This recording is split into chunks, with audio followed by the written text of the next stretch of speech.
Hello बच्चा लोग, I hope आप लोग ठीक है और अपने पढ़ रहे हैं। होप सो आप बहुत अच्छा से पढ़ रहे हैं। आगे बढ़ते हैं। लास्ट क्लास मैंने आपके साथ MCQ Mela of commercial law लाया था, जहां पे मैंने बेहतरीन डिस्कशन किया था।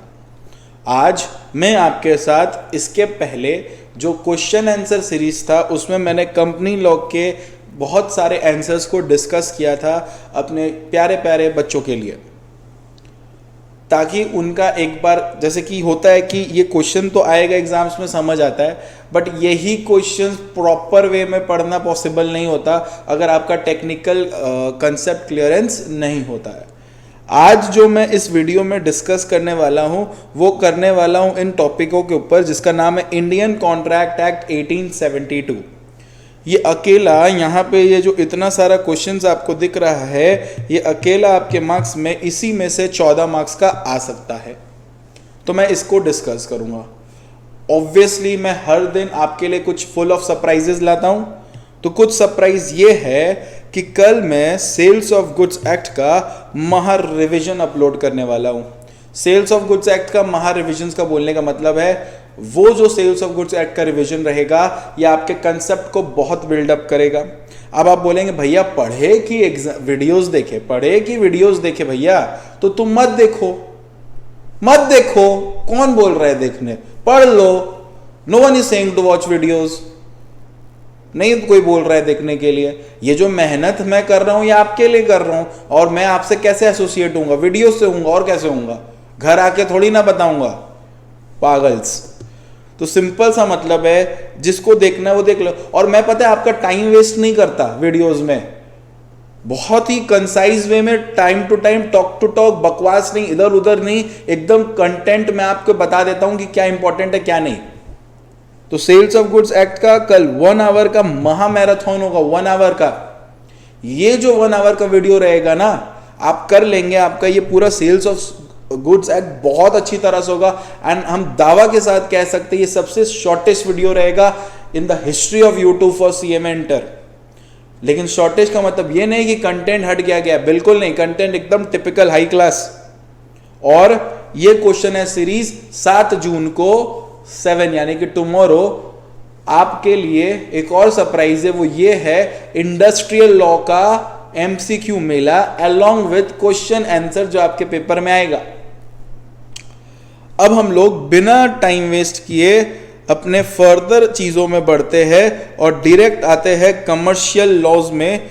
ये जो मैंने टॉपिक है, ये जो आप टॉपिक, ये जो क्वेश्चंस देख रहे हो, जो भी बच्चा इधर ही डायरेक्ट वीडियो देख रहा है वो गलत कर रहा है। सबसे पहले वो वीडियो देखेगा, वो वाला जो मैंने सबसे पहले इंपॉर्टेंट क्वेश्चंस डिस्कशन किया, very important question for CMA inter. उसमें मैंने company law, industrial law, commercial law सबका क्वेश्चन डिस्कस किया। यहाँ पे मैं कुछ आंसर्स को डिस्कस कर रहा हूं ताकि मेरे बच्चे इस आंसर्स के रूबरू हो पाए।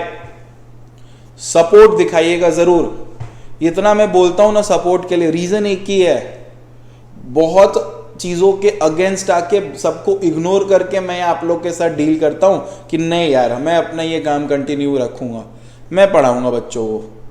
बहुत जन पचर कर रखे हैं, मैं मतलब का आता जाता कुछ है नहीं उनको, बकर पढ़ाऊंगा मैं यार, मन से पढ़ाऊंगा, मेरा मन, भाड़ में जाओ। इतना जलते हो तो काम करो ना, पहले करो, कुछ मेहनत करो और जलो फिर, इडियट्स। इधर आओ, कमर्शियल लॉ ध्यान से समझिएगा। Position of minor in a contract एक क्वेश्चन है जो आपके पेपर में आपको दिख सकता है। Now what do we mean by position of a minor in a contract?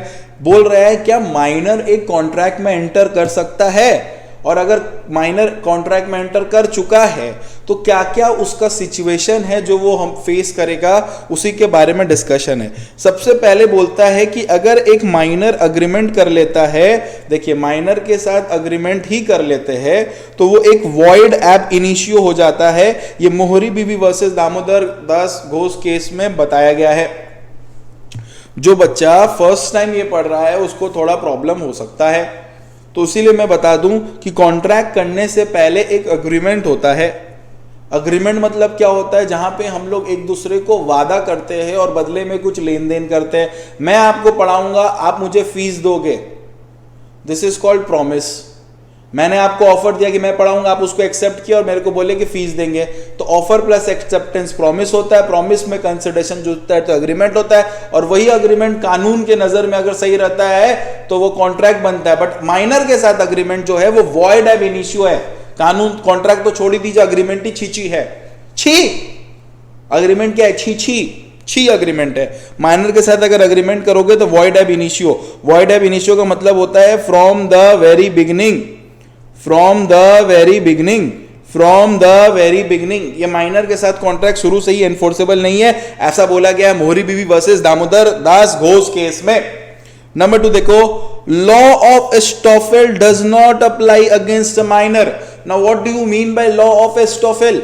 Law of estoppel का मतलब होता है कि एक नॉर्मली एक आदमी जब वो बोलता है तो हम लोग उसी के बोलने पे कुछ एक्ट करते हैं, तो उसके बोलने वाला स्टेटमेंट, वो जो बोलता है उसको हमेशा सच माना जाता है। मान लो एक माइनर कॉन्ट्रैक्ट एंटर कर रहा है और वो बोल रहा है कि वो माइनर नहीं है, वो माइनर नहीं है, झूठ बोल रहा है कि वो माइनर नहीं है, उसके बोले गए बात को हम लोग ट्रस्ट करके कॉन्ट्रैक्ट में एंटर करते हैं, फिर भी वो फ्यूचर में अपना माइनॉरिटी प्ली कर सकता है।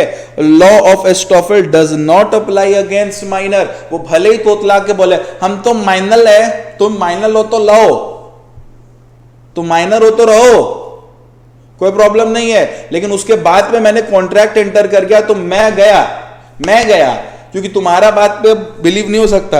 It means a minor can always plead minority despite earlier misrepresenting to be a major. झूठ बोल के मेजर भी बोल दिया और फिर भी वो कॉन्ट्रैक्ट में कभी भी अपना माइनॉरिटी प्ले कर सकता है।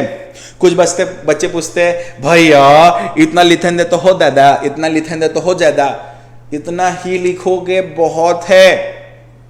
तुम लोग को लॉ लिखने का तरीका ही नहीं मालूम है। पहला बात, इंटर लेवल में पॉइंट वाइज लिखा जाता है, point to point, keywords to keywords लिखा जाता है, प्रेजेंटेबल बनाया जाता है और मार्क्स मिलेगा अब की बार 70 पार। डोंट वरी, हम लोग के साथ खेल नहीं होगा, मेहनत कर रहे हैं हम लोग। इधर आइए, doctrine of restitution does not apply against a minor. Doctrine of restitution क्या होता है? पहला बार डॉक्ट्रिन मतलब लॉ होता है, रेस्टिट्यूशन का मूल्य का मतलब होता है कि कोई भी सिचुएशन जो हो चुका है उसको वापस से जैसा था वैसा ले आओ, वापस से जैसा था वैसा ले आओ। मान लो माइनर को कोई बेनिफिट मिला है कॉन्ट्रैक्ट से, मान लो माइनर को कोई भी तरह का बेनिफिट मिला है, तो माइनर से हम लोग वो वापस नहीं ले सकते, इसीलिए बोलता है doctrine of restitution does not apply against minor. Number 4, no ratification on attaining majority. Ratification का मतलब होता है गिविंग सब्सिक्वेंट अप्रूवल। तुम ऐसा नहीं कर सकते कि जब तुम एक बच्चे के साथ कॉन्ट्रैक्ट किए थे वो 17 साल का था और वो कॉन्ट्रैक्ट को तुम जब वो 18 साल का हुआ तुम बोलते हैं सुनो ना इस कॉन्ट्रैक्ट को फिर से वैलिड कर दो ना प्लीज, तुम तो अब 18 के हो गए हो ना, उस समय तुम बच्चे तो मानते हैं, अब तो तुम बड़े हो चुके हो ना, तो इसको अभी कर दो। नहीं कर सकते। रैटिफिकेशन मीन्स अप्रूवल और confirmation. A minor cannot confirm an agreement made by him during minority on attaining majority. Majority attend करके आप उसको रेटिफाई नहीं कर सकते। If he wants to ratify the agreement, a fresh agreement and fresh consideration for the new agreement is required. 18 साल का हुआ है, 18 साल का फ्रेश वाला बनाओ। Minor can be beneficiary and take benefit out of contract. Minor benefit contract में beneficiary हो सकता है, बेनिफिट ले सकता है। इसी से आप कंटिन्यू कर सकते हैं। Minor can be admitted as a partner, minor can be admitted as a partner, minor can be admitted as a partner. Minor को हम लोग पार्टनर की तरह एडमिट कर सकते हैं। नेक्स्ट देखो, minor as an agent. Minor agent बन सकता है बेटा, माइनर एजेंट बन सकता है, उसमें कोई दो राय नहीं है। माइनर एजेंट बन सकता है, इसमें कोई भी तरह का प्रॉब्लम नहीं है। माइनर एजेंट बन सकता है। Minor can be appointed as an agent but he is personally liable for any of his act, मतलब he is not personally liable for any of his act. Minor agent बन सकता है लेकिन उसको तुम लायबल नहीं कर सकते, रहेगा लायबल तो principally. 7, minor liability for necessity. देखो अगर तुम माइनर को किसी भी एंगल से रोटी कपड़ा मकान एजुकेशन ये सब का कुछ भी फैसिलिटी देते हो माइनर को, क्यूट माइनर को, तो माइनर लायबल है, लेकिन डायरेक्टली नहीं, उसके प्रॉपर्टी से वो लायबल है। वही वो बोल रहा है, if somebody has supplied minor or his dependent with necessary minor's property is liable but a minor can not be held personally liable. 8 number देखिए, a minor can not be adjudged insolvent as is incapable of entering into a contract. Minor को आप कभी भी insolvent declare नहीं कर सकते। Where a minor and an adult jointly enter into an agreement with another person, the minor is not liable and the contract can be enforced against the major person। बोलने का मतलब है minor और एक adult मिलके किसी के साथ कॉन्ट्रैक्ट किया है तो उस कॉन्ट्रैक्ट में माइनर को लाइबिलिटी नहीं रहेगा, सारा का सारा उस मेजर पे लाइबिलिटी रहेगा। माइनर अपने पेरेंट्स और गार्जियन को पर्सनल कॉन्ट्रैक्ट में बाइंड नहीं कर सकता। तुम गए लैपटॉप खरीद ले, दुकानदार बोला पैसा दो, पापा दें दे पैसा, तो पापा से नहीं ले सकते, you can not bind your parents और guardian. Minor is liable for taught, याद रखिएगा, minor is liable for taught. Taught का मतलब क्या होता है? Civil wrong. टॉट का मतलब क्या होता है? Civil wrong. यहाँ तक क्लियर हुआ? ओके, चलिए नेक्स्ट क्वेश्चन पे। लाइफ में किसी को अपना एक्सप्लेनेशन देने का ज़रूरत नहीं है। तुम कैसे हो, तुम क्या हो, वो सिर्फ तुम जानते हो, किसी और को एक्सप्लेन करने का ज़रूरत नहीं है। अगर तुम्हारे साथ कोई गलत कर रहा है उसको करने दो, उसको अपना कर्म का फल अच्छा या बुरा सब मिलेगा। तुम पढ़ते चलो, तुमको कोई फालतू बोले स्माइल करो, तुमको कोई कुछ बोले फिर स्माइल करो, क्योंकि सब चिटियल है, तुम ठीक हो, बिलीव रखो इस पे। इधर आ जाओ, no consideration no contract. Normal rule तो यही बोलता है कि अगर कंसिडरेशन नहीं तो कॉन्ट्रैक्ट नहीं, कंसिडरेशन नहीं तो कॉन्ट्रैक्ट नहीं। ओ मावा, कंसिडरेशन नहीं तो कॉन्ट्रैक्ट नहीं। कंसिडरेशन मतलब लेन देन। कंसिडरेशन का लैटिन वर्ड क्विड प्रो क्यो, क्विड प्रो क्यो। कंसिडरेशन का लैटिन वर्ड क्या है? बोलो, क्विड प्रो क्यो। इसका मतलब होता है समथिंग इन रिटर्न, इसका मतलब होता है समथिंग इन रिटर्न। कॉन्ट्रैक्ट में लेन देन चलता है जान, लेन देन तो होना चाहिए ना बच्चा, लेन देन तो होना चाहिए। तो नो, लेकिन इसका कुछ एक्सेप्शन है, और एक्सेप्शन दिया हुआ है सेक्शन 25 में। एक्सेप्शन दिया हुआ है 25 में, जहां पे बिना कंसिडरेशन के भी कॉन्ट्रैक्ट क्या रहता है? वैलिड रहता है। और नंबर 1 आता है natural love and affection. Number 1 क्या आता है? बोलिए, नेचुरल लव एंड अफेक्शन। दो लोग के बीच में अगर प्रेम है, नेचुरल लव एंड अफेक्शन है, और ये दो लोगों के बीच में एक नियर रिलेशन है, ठीक है, करीबी रिश्ता है, नियर रिलेशन, करीबी रिश्ता है। और जब एक इंसान इसी करीबी रिश्ता में सामने वाले इंसान को लिख के रिटर्न और रजिस्टर करके वादा करता है कुछ देने का, तो वो कंसिडरेशन बिना ही, मतलब वो कॉन्ट्रैक्ट बिना ही कंसिडरेशन का वैलिड रहेगा। मान लो मैं शादी तो नहीं किया, ना मेरा बाल बच्चा है, फिर भी मान लो मेरी एक बेटी है, मेरे को बेटी का बहुत शौक है। अब मतलब शौक है, मतलब अच्छा है, अब पता नहीं क्या होगा फ्यूचर में। ध्यान से सुनो, मैं अगर अपनी बेटी को एक प्रॉपर्टी दे दूं, ठीक है, मैं अपनी बेटी को एक प्रॉपर्टी दे दूं, एक फ्लैट दे दूं, तो मेरा और उसके बीच में नियर रिलेशन है, लव एंड अफेक्शन है, सब कुछ है, लव एंड अफेक्शन है, नियर रिलेशन है, सब कुछ है मेरे और उसके बीच में, है ना।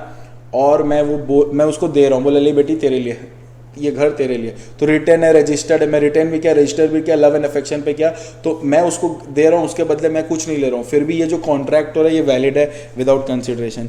नेक्स्ट बोलता है compensation for past voluntary services. मान लीजिए ये एक घर है और इस घर में आग लग गया, ठीक है, और इस घर में जब आग लगा, इसमें मैं था और मेरी बेटी भी थी, ठीक है। मैं तो किसी तरह बच के बाहर आ गया, मेरी बेटी फंस गई। अचानक से एक हीरो, मान लो मेरा फ्यूचर दामाद, होने वाला दामाद, इस एक्शन के बाद वो मेरा दामाद बन गया, ठीक है। ये हीरो इसमें कूदा और मेरी बेटी को बचा के ले आया। अब एक चीज़ ध्यान से सुन, पहले मैं कुछ ऐसा ऑफर दिया था कि जो मेरी बेटी को बचाएगा उसको हम कंपेंसेट करेंगे, ऐसा तो मैंने बोला नहीं। उसने पहले कूदा, वो कूदा खुद ही और बचा के ले आया खुद ही, सब कुछ वो खुद ही किया, इसीलिए ये हुआ past voluntary services. Past voluntary service मतलब पास्ट में वॉलंटरी खुद से सर्विस देना, उसी को बोलते हैं पास्ट वॉलंटरी सर्विसेज। उसने पहले पास्ट वॉलंटरी सर्विस दिया और मैं रेडी हूँ उसको कंपेंसेट करने के लिए, तो even if there is no consideration there is a contract. बात समझा? उसने मेरी बेटी को बचाया खुद से, वो मेरे से उम्मीद में नहीं था कि मैं अगर बचाऊंगा तो मेरे को पैसा मिलेगा, नहीं, उसने खुद से बचाया। और उसके बाद मैं खुश होके उसको बोलता हूँ कि ले मैं तेरे को 5 लाख रुपया दूंगा, तो this is the compensation which I am promising another person for doing past voluntary services. It will be a valid even if there is no consideration. तो वही वो यहाँ बोल रहा है कि अगर एक पर्सन ने वॉलंटरी सर्विस किया है पास्ट में और बेनिफिशियरी प्रॉमिस करता है उसको लेटर डेट में बोलेगा, तब वो कॉन्ट्रैक्ट बाइंडिंग है, प्रोवाइडेड दैट आप ये कंडीशन फुलफिल करें। क्या? सर्विस वॉलंटरी दिया गया था, प्रॉमिसर को दिया गया था, प्रॉमिसर का एग्जिस्टेंस था उस समय ये सर्विस देते वक्त, और वो अपना विलिंगनेस दिखाया था to compensate the voluntary services. बोलने का मतलब है मेरे माथा में कोई बंदूक रख के तुम लोग फोर्स नहीं कर रहे हो, मैं फ्रीली एकदम मस्त खुद के जुनून में मैंने ये किया है, ठीक है। प्रोमिस टू पे टाइम बार्ड डेट, अगर आप सामने वाले को वादा कर देते हैं कि आप ऐसे डेट को पेमेंट कर देंगे जो ऑलरेडी टाइम बार्ड हो चुका है, तो there is agreement without consideration. मान लीजिए मैंने आपसे लोन लिया था 10 लाख का, एक मैच्योरिटी डेट है, मैंने उस मैच्योरिटी डेट के अंदर पेमेंट नहीं किया, तो आपको अकॉर्डिंग टू लिमिटेशन एक्ट, हर चीज़ का एक लिमिट होता है बेटा, everything has a limit, right. तो there is an act known as limitation act. अगर मैं आपका पेमेंट नहीं दे रहा हूँ तो आप मेरे पे केस कर सकते हैं। लिमिटेशन एक्ट बोलता है आप केस कर सकते हैं 3 साल तक, 3 साल के अंदर आपको केस करना पड़ेगा। मान लीजिए मैच्योर हो रहा है 2024 में, यहाँ से 3 साल तक आपको केस कर लेना चाहिए था कि ये बंदा ने मेरे को है ना कारण से पैसा नहीं दिया, बट 3 साल तक आप गायब थे बिना कोई रीजनेबल कारण के, तो ऐसे डेट को टाइम बार्ड बोलते हैं। और अगर मैं इस टाइम बार्ड को फिर से एक्सरसाइज करने के लिए वादा कर देता हूँ, ठीक है रो मत, मैं वादा करता हूँ मैं तुमको दे दूंगा, तो यहाँ पे जो मैं आपको जो वादा कर रहा हूँ इसी को बोलते हैं कॉन्ट्रैक्ट, जिसमें एक तरफ ही कंसिडरेशन है। एजेंसी क्रिएट करते वक्त कंसिडरेशन का रिक्वायरमेंट नहीं होता, गिफ्ट में कंसिडरेशन नहीं होता, फिर भी कॉन्ट्रैक्ट होता है। बेलमेंट में क्या होता है? जब एक इंसान सामने वाले को अपना गुड्स देता है फॉर अ पर्टिकुलर पर्पस। अब ये बेलमेंट में कंसिडरेशन हो भी सकता है, नहीं भी हो सकता है। मैं अगर आपको बुक दूं पढ़ने, तो मैंने आपको बुक दिया पढ़ने के लिए, थोड़ी ना आपसे भाड़ा लूंगा, पागल। मैं ये जो कर रहा हूँ, मैं मान लो मैं आपको अपने ये नोट दे रहा हूँ, ये नोट से गुड्स है मैं दे रहा हूँ, तो मैं क्या आपसे भाड़ा ले रहा हूँ? नहीं ना। तो फिर तो मैं अगर बुक्स दे रहा हूँ पढ़ने के लिए और बोल रहा हूँ पढ़ के मेरे को वापस लौटा देना, तुम लोग भी ये सब पढ़ के लौटा देना, क्या दुआ। इधर आओ, यहाँ तक क्लियर हुआ? नेक्स्ट, चैरिटी में तुम किसी को अनाउंस करके हम तुमको इतना रुपया देंगे, ठीक है, पब्लिकली, तो नीच दो, कॉन्ट्रैक्ट हो गया, देना पड़ेगा तुमको। अनाउंस कौन करने बोला? पगला। नेक्स्ट देखो, क्वासी कॉन्ट्रैक्ट। भाई साहब ये देखो, क्वासी कॉन्ट्रैक्ट को मैंने क्या बनाया क्वासी कॉन्ट्रैक्ट कौन सा कॉन्ट्रैक्ट होता है? क्वासी कॉन्ट्रैक्ट एक ऐसा कॉन्ट्रैक्ट होता है जहां पे पार्टीज के बीच में कोई भी तरह का ऑफर एक्सेप्टेंस नहीं होता, बट फिर भी there is a contract between both because it depend upon the moral obligation. सीधा बात है, क्वासी कॉन्ट्रैक्ट 5 तरह का होता है। There are 5 types of quasi contract. क्या है ये 5 types of quasi contract? Number 1, claim for necessary supplied to a person incapable of contracting.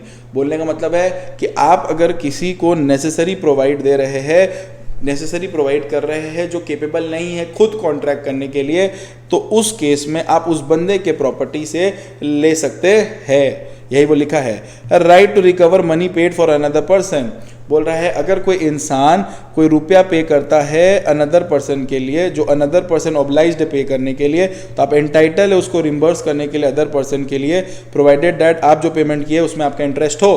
बोलने का मतलब है, समझ लो एक घर हम रेंट पे लेके रखे हैं, इसमें हम और मेरी वाइफ रहते हैं, ठीक है। ये घर रेंट पे लेके रखे, हो सकता है इस रेंट रिलेटेड बहुत सारा गवर्नमेंट टैक्स पेमेंट नहीं किया, मतलब गवर्नमेंट रिलेटेड टैक्स पेमेंट इसका ओनर नहीं किया, और वो सिंगापुर में अय्यासी कर रहा है। उस केस में ये लोग जब आया मेरे को बोलता घर खाली कर, इतना दिन से टैक्स पेमेंट नहीं है। मैंने बोला नहीं, मैं पेमेंट कर देता हूँ। तो यहाँ पे मैं पेमेंट कर रहा हूँ उस पेमेंट का जिस पेमेंट में वो जो मेरा ओनर है वो इंटरेस्टेड है। फिर देखो सेक्शन 70 बोलता है obligation of person enjoying benefit of non gratuitous act. अगर कोई इंसान कोई भी चीज़ करता है नॉन ग्रेटिट्यूअसली और आप उसको एंजॉय करते हो, नॉन ग्रेटिट्यूअसली मतलब with an intention to get something, like एक पुचका वाला बैठा है ठेला लगा के, तो पुचका वाला ठेला लगा के फ्रीली खिलाने नहीं बैठा है, उसका मेन इंटेंशन है कि आप खाओ और पेमेंट दो। Intention matters. आप एक किसी अंधे व्यक्ति को क्रॉस करवा दिया, it is a gratuitous act because आपको रिटर्न में कुछ नहीं चाहिए उससे, समझ आ रहा है? तो अगर कोई पर्सन लॉफुली करता है सामने वाले के लिए कुछ, या फिर कुछ डिलीवर करता है सामने वाले को, to do so gratuitously and such other person enjoy the benefit and the latter is bound to pay the compensation to the former in respect of restoring such thing. ठीक है, मान लीजिए पिज्जा डिलीवरी वाला आया, आपके घर में pizza deliver कर दिया, ठीक है। अब ग्रेटिट्यूअस, यहाँ पे जो ग्रेटिट्यूअसली है ना, इसका मतलब कंफ्यूज मत हो जाना, इसका मतलब गुड इंटेंशन पे।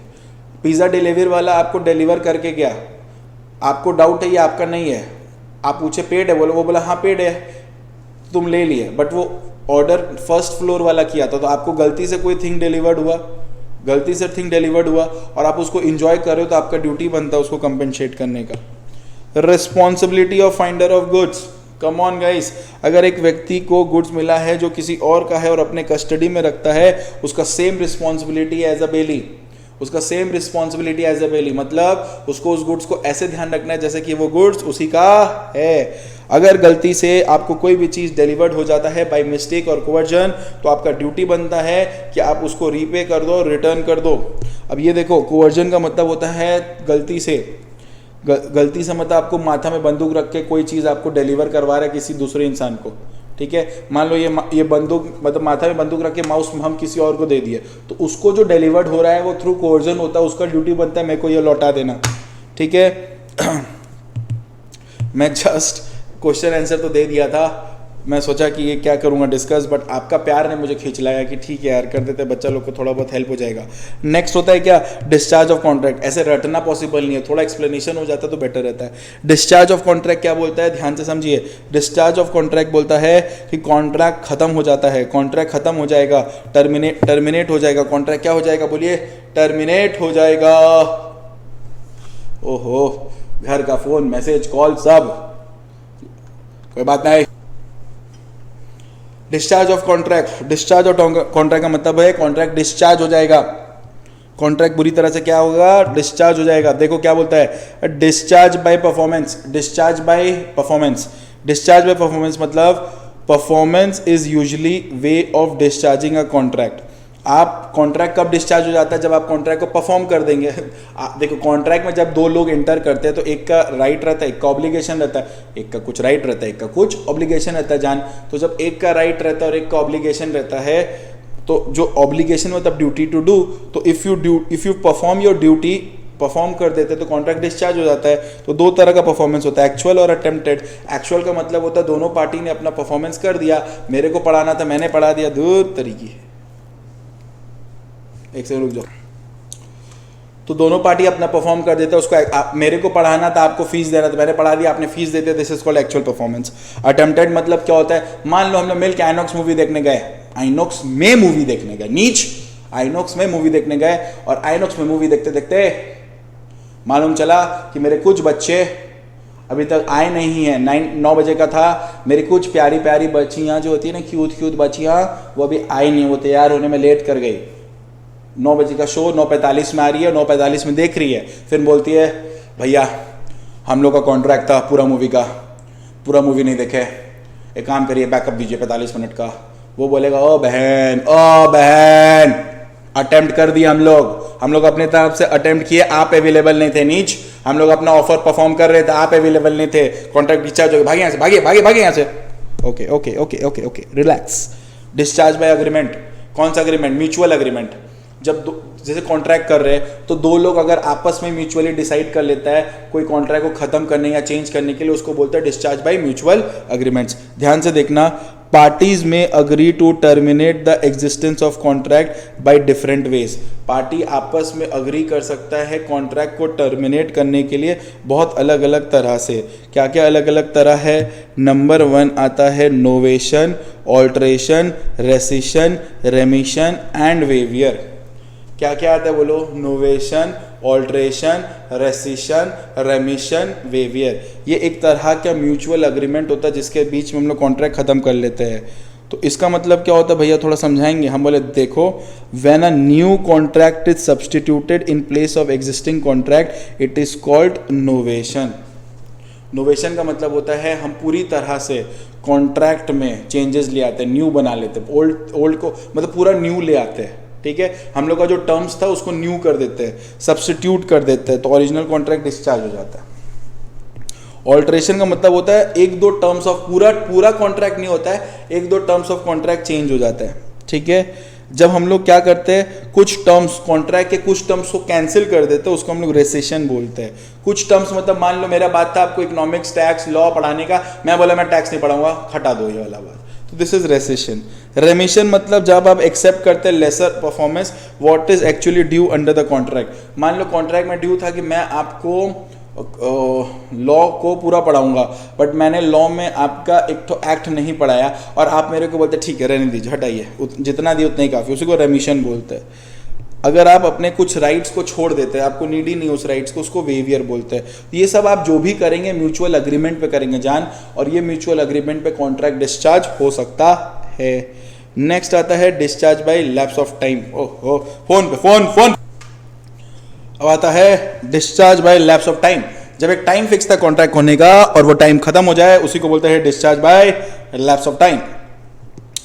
Discharge by operation of law, कानून में कोई कारण से ऑटोमेटिकली कॉन्ट्रैक्ट डिस्चार्ज हो जाता है, जैसे कि हो गया death, insolvency, unauthorise material alteration, अपने मन से बिना बोले तुम लोग ऑल्टर कर दिया, मर्जर, इस तरह से आपका कॉन्ट्रैक्ट क्या हो जाता है, डिस्चार्ज हो जाता है। मान लीजिए डेथ हो गया, ठीक है, मान लो तुम लोग मेरे से पढ़ते, मैं नहीं रहा, अगर मैं नहीं रहा तो मेरा पढ़ाना तो एक स्किल पे था ना, तो वहीं पे कॉन्ट्रैक्ट डिस्चार्ज हो जाता है। ठीक है, पूरी तरह से वहीं पे कॉन्ट्रैक्ट क्या हो जाएगा, डिस्चार्ज। लेकिन अगर कुछ और था, मान लो माल बेचना था, तो हम नहीं बेच पाए तो मेरा लीगल रिप्रेजेंटेटिव बेच देगा, वहाँ पे कॉन्ट्रैक्ट डिस्चार्ज नहीं होता।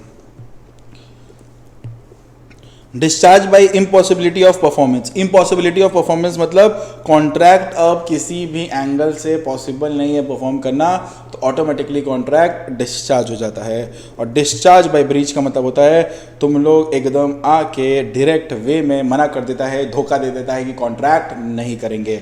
दो तरह का ब्रीच होता है, एक होता है एक्चुअल ब्रीच और एक होता है एंटिसिपेटरी ब्रीच।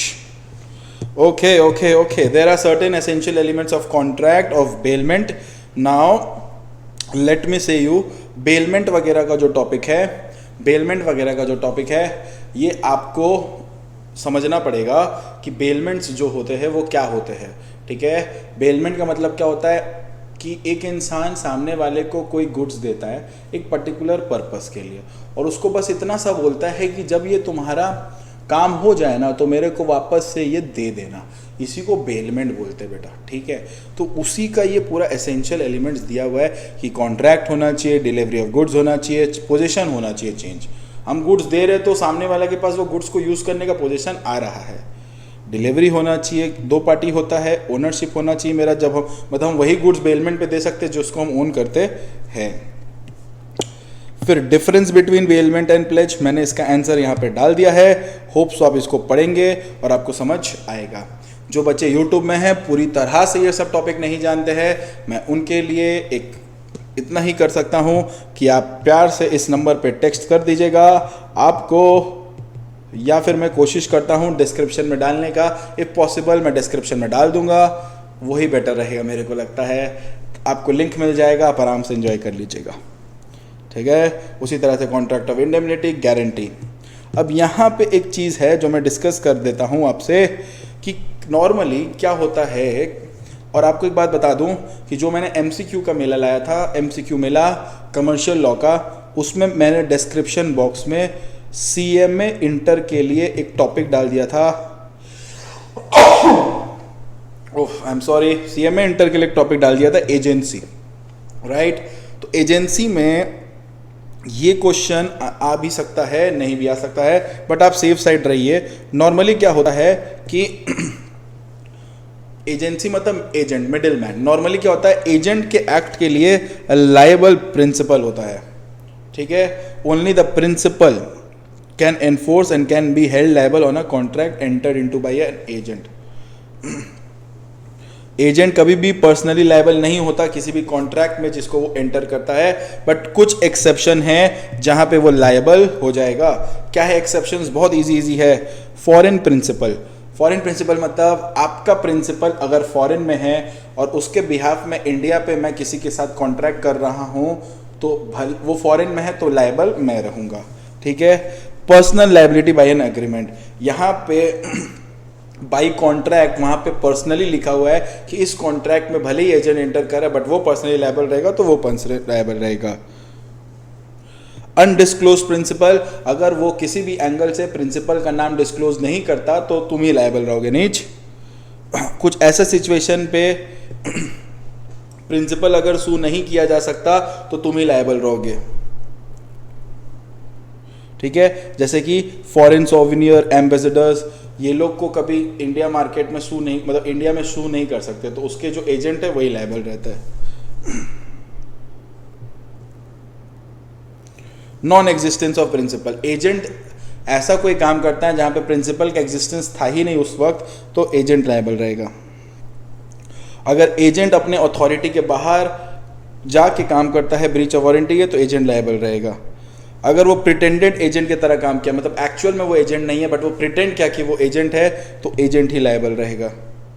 अगर वो कोई भी गलती करता है, फ्रॉड करता है, तो उसके लिए भी एजेंट ही लायबल रहेगा।